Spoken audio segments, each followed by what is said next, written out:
Once upon a time, there were two llamas in a field. A pen cap had been lost and was never found, but something more tragic began to grow. Hello interwebs, I'm Eric. And I'm Looney. And welcome to the Looney Turtle. All the way back in 2015, I made a video talking about the ending of Llamas with Hats, because I honestly thought there was nowhere else Film Cal could go. I mean, with Paul dead, the rest of the world presumably uninhabited, and Carl taking a deep dive, what would another episode even cover? Carl's journey to redemption. Well, yeah, actually. But what does that mean for the rest of the series? And what is Film Cal ultimately trying to say with this epilogue? Well, thanks to comments like these, we're going to take a dive into that. To begin, a phone slides across the screen with a trail of blood following close behind.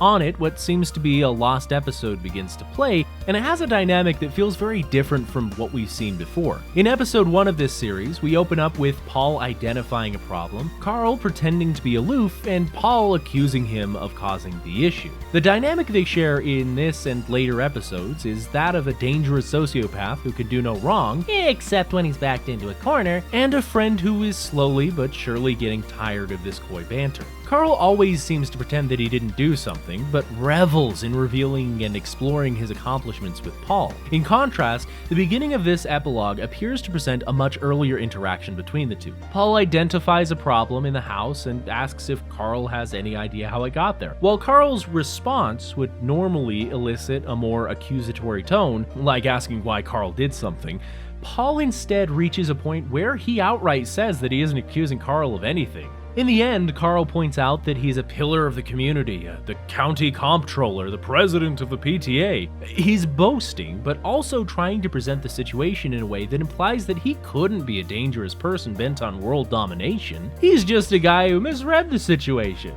This seems to work at convincing Paul to at least want to believe Carl. He wants to believe that Carl isn't capable of that, but in the end it comes to light that Carl did in fact nibble off some random plumber's hands. But it's okay, because he'll never do it again.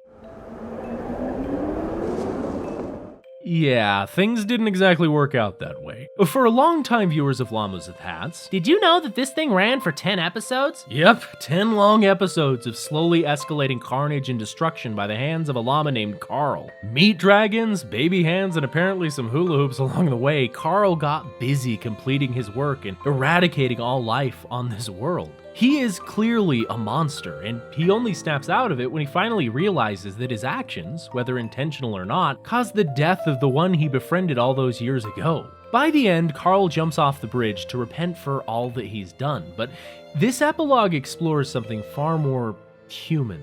There are and continue to be sociopaths in the world. People who would apologize because it's socially acceptable to do so, but the reality is that they don't feel any remorse for their actions. Carl is that kind of character. He does all of these things and destroys so much of his life, but by the time he takes the plunge, he's only doing it to get what he wants. Paul is clearly someone that Carl values having around, so much that he even makes a mask to impersonate him. But what he fails to see is how he ruined that relationship through his actions. This is one of the realities that he's forced to confront in the form of this faceless version of Paul, who outright says that all of the strings that connected them are gone. Beyond that, his entire journey in this final episode clearly illustrates that while he claims that he wants to improve, it's just words. The tube best illustrates this. Carl almost eats the tube meat. The tube creature disappears. Carl then apologizes and tries to justify his actions. And immediately after getting the tube guy back, he does the exact same thing that left him isolated for a brief period.